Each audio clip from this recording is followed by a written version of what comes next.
ஓ முருகா, வெற்றிவேல் முருகா, வேலுண்டு வினையில்லை, மயிலுண்டு பயமில்லை. என் அன்பு தங்கமே, இன்று இரவே இதை முழுமையாக கேட்டுவிடு தங்கமே.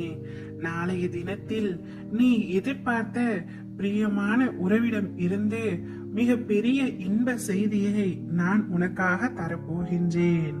அதை கேட்டுவிட்டு நீ மகிழ்ச்சியாக இருக்க போகின்றாய். அது என்ன செய்தி அப்பா என்றுதானே கேட்கின்றாய்? பொறுமையாக கேள் தங்கமே, உனக்கே புரியும். நீ உன்னுடைய பிரியமான உறவிடம் இருந்து இப்பொழுது சற்று விலகி வந்துள்ளாய், விலகி இருக்கின்றாய். காரணம், இருவரின் மீதும் தவறு இருக்கின்றது.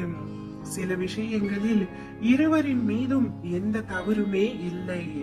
அதிகமான அன்பு ஏற்பட்டு விட்டாலே பிரிவும் சண்டையும் நேர்வது சகஜம்தான். உண்மையான அன்பில் பிரிவு சற்றும் நல்லதுதான். அப்பொழுதுதான் ஒருவரை ஒருவர் முழுமையாக புரிந்து கொள்ள முடியும். ஒருவரின் மீது ஒருவர் எந்த அளவிற்கு அன்பு வைத்துள்ளார்கள் என்பதையும் உணர முடியும். இப்பொழுது உன்னுடைய வாழ்க்கையில் என்ன நடந்து கொண்டிருக்கின்றது? நீ எந்த தவறும் செய்யவில்லை, மாறாக அவரும் எந்த தவறும் இழைக்கவில்லை. உன் மனதிற்கு அவர் தவறு ஏதோ இழைத்து விட்டது போல் தோன்றி ஏதோ கருத்து வேறுபாடுனால் நீ பிரிந்து இருக்கின்றாய்.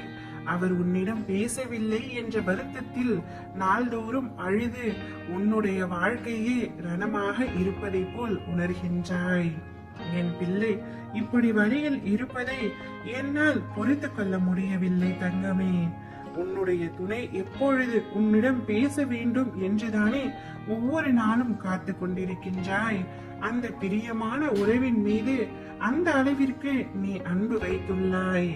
உன்னுடைய அன்பை அவர் புரிந்து கொள்ளவில்லை என்று நினைக்கின்றாய். அவ்வாறு இல்லை தங்கமே. உன்னிடம் பேசாமல் அவரும் மிகுந்த கஷ்டத்தோடு தான் இருக்கின்றார். அவர் உன்னிடம் வந்து பேசினால் நீ அவரை புறக்கணித்து விடுவாய் என்ற பயத்தினில்தான் அவர் இன்று வரை உன்னிடம் பேசாமல் விலகி நிற்கின்றார். அதை புரியாமல் நீ அவர் எதற்காக என்னிடம் பேசவில்லை, என் மீது உண்மையான அன்பு இல்லையா என்று கேட்டு இன்னும் அதிகமாக கவலைப்பட்டு கொண்டிருக்கின்றாய்.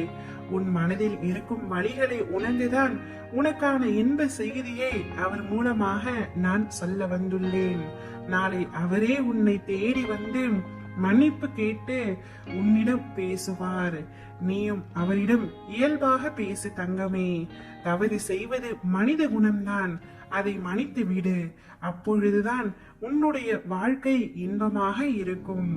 எப்பேற்பட்ட தவறு செய்தாலும் அதுக்கு மன்னிப்பு ஒன்றுதான் தீர்வா அப்பா என்று கேட்காதே. நீ மன்னிக்க கூடிய தவறை தான் அவர் புரிந்துள்ளார். சொல்ல போனால் அவர் மீது எந்த தவறும் இல்லை. ஆனால் உன்னை பிரிந்து அவரால் இருக்க முடியவில்லை என்பதனால்தான் தானாகவே இறங்கி வந்து உன்னிடம் மன்னிப்பு கேட்கின்றார்.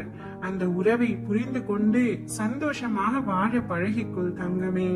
அவரை பிரிந்து நீயும் கஷ்டப்பட்டுதானே கொண்டிருக்கின்றாய். பின்பு எதற்காக இவ்வளவு கோபம் உன்னில்? நல்ல செய்தி உன்னை தேடி வரப்போகின்றது. அதை சந்தோஷமாக வரவேற்று நிம்மதியாக வாழ்த்தங்கமே. நீ நிம்மதியாக இருப்பதே உன் அப்பாவாகிய எனக்கும் மகிழ்ச்சியை தரும். ஓ முருகா, வெற்றிவேல் முருகா.